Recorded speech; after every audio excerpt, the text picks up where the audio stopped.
My name is Omar. I served in the United States Marine Corps. I was a corporal and served as security forces, and I actually do urban warfare training.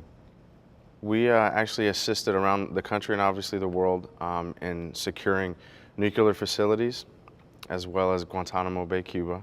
Our job was to essentially train those Marines to be able to stand guard and react if there was ever any type of situation that arose where we needed, obviously, or someone posed a threat to that facility. Once 9/11 happened, obviously security was extremely high, and every few weeks or so we had a new flourish of young Marines coming in, training, and then shipping them right off. I actually felt a tremendous amount of guilt because I wasn't over there trying to help them, or because we always supposed to have each other's backs. So not being able to be there for them put some guilt on me. Friends of mine and other Marine colleagues of mine just not coming back at all, or coming back and they're obviously no longer the same.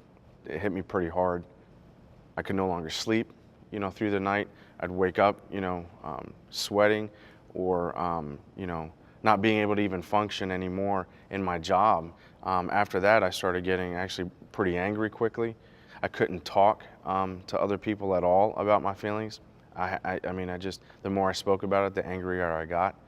I couldn't relate to people. I just always had to be doing something so that I could get my mind off of all the other different issues that I was thinking about. The fortunate thing that I had was that my commanding officer was, bar none, probably one of the better ones I've ever been a part of. When you started seeing the short tempers and some of the things that I was missing, as far as instruction was concerned, that's when he pulled me aside. I was, at that point, ordered to actually, start looking into taking counseling. So definitely hit my pride, but it was more of let me go ahead and do it because my mentor is telling me that it's probably a good idea. Literally, it was across the street from our, our office, I guess, you could say, or a building, and said, all you got to do is just talk to them and see if they can help you out. If they can't, at least you tried.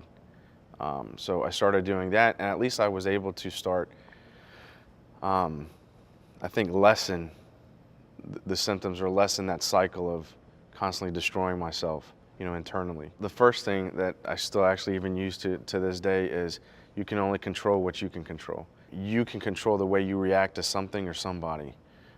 So when I was able to actually start doing that, that was an immediate help.